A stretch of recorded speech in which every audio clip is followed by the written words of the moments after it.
Hey, hey everybody. Listen, I just got finished talking to a group of teens about teen dating and domestic violence. It was the first time that I ever talked to an audience that young, and I started to realize when I was talking to them that there are some things that they can't hear, some things about my testimony I can't share, and as a result of that, I made for sure that I tempered my words so that they would be able to so that it wouldn't overwhelm them, because sometimes the things that happens in a marriage, in a relationship, children don't need to know about. And yeah, they were between the kids I talked to today were between the ages of 12 and 14, and I was blessed to be able to talk about it. But the thing that I took away from it, the most important thing I took away from it, is that I don't think teenagers take it serious yet unless they see it happen. If it's not happening to them, it's kind of like it's normal, because I know in the entertainment industry you have people like Chris Brown who had assaulted Rihanna a few years back, and people forgave him for that. And even when R. Kelly made the sex tapes and he did some really crazy things to women in those tapes, we as a people have forgotten and forgiven them for all of those activities. So in talking to the kids today, it was really, really important that I let them know that there is something wrong with a boy who demoralizes or humiliates or physically harms a girl, and vice versa if it's a girl that's harming a boy. There's something wrong with that. That's not normal. That's not how it's supposed to be.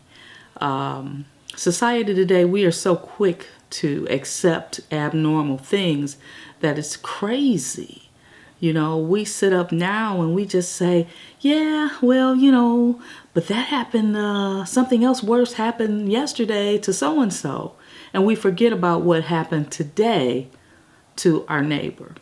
So my message for you guys today is, number one, thank you for being a member of this page. Thank you for all of your suggestions and your comments you made, suggesting the things that I should tell them, like the warning signs, what to look for. I went over that, as well as I talked to them about what have they seen, what have they experienced, what do they think is normal. Because kids see things in a different way than we do. I mean, it may be hard for some of us to imagine when we were kids and teenagers, but think back if you can. When I was with my ex-husband, I met him when I was 16, and I was shy. I didn't have the confidence that I have today. I didn't have the self-esteem that I have today. So therefore, I went along with things that I shouldn't have. There were obvious signs that he was an abuser, but I chose to ignore them. And because of that, when I married him, they got worse. And on the first night of moving into our new home, he beat me.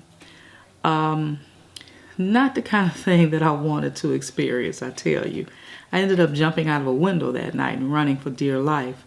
But my point being is that there are signs that men give us. We just have to take the time to listen. If you listen when you're first starting to date somebody, then you'll hear who they are. You'll hear all kinds of crazy come out. Trust me, you will hear the crazy. So just take the time to listen. Don't be in such a big rush to get with a guy or a woman, because there's some crazy women out there too. So don't be in a big rush to get with somebody. Make sure you take the time to listen. Listen more than you talk. Trust me, crazy shows up real soon. All you got to do is listen. So if you listen, and you'll have a little bit more protection. And don't be so quick to jump into bed with somebody. My God, hold your drawers. Everything that look good ain't good for you. My grandmother used to say everything that glitters ain't gold. So true. So everything that look good, talk good, not always good for you. Take your time. You got time. Ain't no rush. And if he trying to rush you, you put the brakes on him, because a woman controls things in the beginning. We don't know that sometimes. But in the beginning of a courtship, the woman is in control. The woman is in control in the beginning and usually in control in the end. But that's all I had to say. I enjoyed talking to the kids today. It was a blessing. I thank God for giving me the courage to stand up and share my testimony, and share the part of my testimony that was appropriate for an age group that I talked to. I won't be so afraid each time I go out, because this really isn't something that I do in my norm. This is not my normal way of life, going out and talking about what happened to me. This is not, to me, it's not normal. It's uncomfortable. I had to pray a lot, and I thank God for giving me the courage. Just let God use you. You know, just take your time. Listen to him, pray. Spend some time with him. Get to know him so you'll know his voice. All right, y'all. I'm playing with my new video gear here. So if I look a little hot, a little bright, a little light skin, I didn't get a bleach. It's me. It's real. All right, bye.